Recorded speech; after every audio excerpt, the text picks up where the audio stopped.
How to quilt part 2, cutting, piecing, and ironing seams. Hi, I'm Paige. Thanks for being here.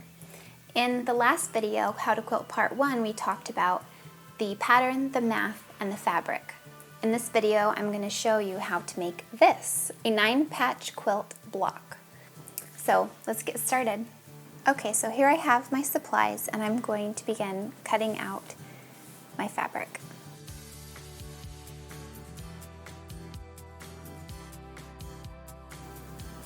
Now it's helpful when one side is already straight, but if you don't have a straight side to your fabric, you're just going to want to go in and cut a straight line to begin with. For this quilt, I'm cutting out 2-inch blocks, so I'm going to use my ruler and just put the edge of the fabric on the 2-inch line, and then I will just cut a long piece of the fabric.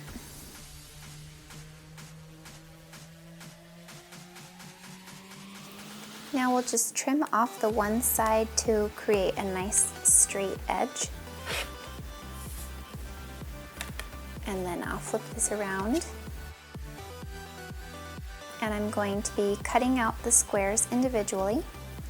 So I'll just line it up on the 2-inch mark again. And just continue doing that all the way down until I have the appropriate amount of squares.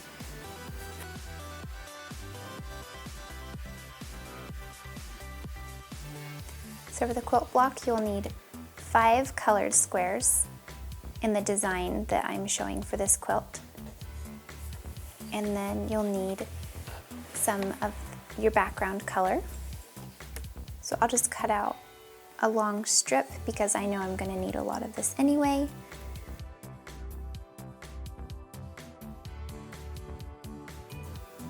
And again, I'll just trim off the crooked edges and then begin cutting out the squares.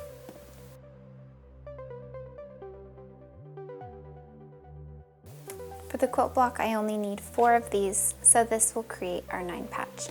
So you'll cut as many as you need for your quilt. Okay, so here I have my quilt block, and I'm going to show you a technique called chain piecing. So what you're going to do is you're going to put the fabrics that touch each other together like this, and we'll set these ones aside, and we'll just start by piecing this one. So take those 2 fabrics and align them precisely, and then we're going to put them under our presser foot and align them with this little line that's our 1/4 of an inch marker. And just put that down and begin sewing. Maintain the edge of this fabric at the 1/4 of an inch mark. When you get to the end, you'll start by putting your next one in and just let it slide through. When you get to the end of that one, do the next one. If your quilt is just a bunch of these, you can just zip a bunch of them through and they'll all just be in one big long chain together. And then you get this one on the end and snip it off. Now we know that we need one in the corner, one in the middle, and then another of this in the corner. So we'll just align that on the bottom and stitch that through.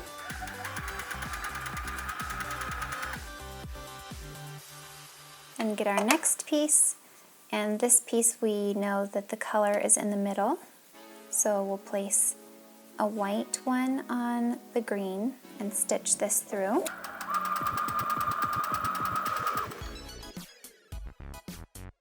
And then our other piece is the same as the first one. So 2 colored corners, place that there and stitch it.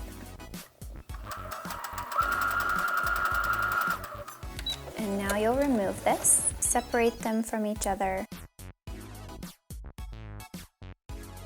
Now we'll take this over to the iron and we'll press our seams flat, and then we will come back and stitch them to each other on the long seam. So here are our pieces, and we're just going to take our iron and open up this seam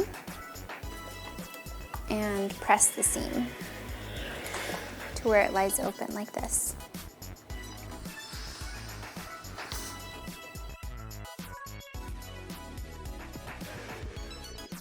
Okay, now that everything is smooth and ironed, we're going to take this to the sewing machine and stitch along this line. When you take these pieces to your sewing machine, you're going to match up the lines, and you can either hold it, you can use clips, or you can pin it. For these, they're really small, and so I'm just going to hold it and get started on the top. So we'll do 1/4 of an inch seam allowances.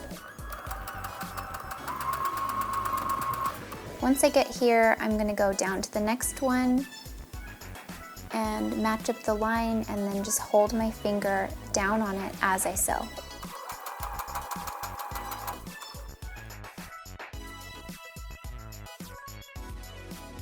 And then you'll open this up and you'll put on the next side piece. So match up the two lines, make sure the fabric is lined up. And another thing is to make sure that the bottom piece doesn't get folded back. So just lay it flat and stitch through.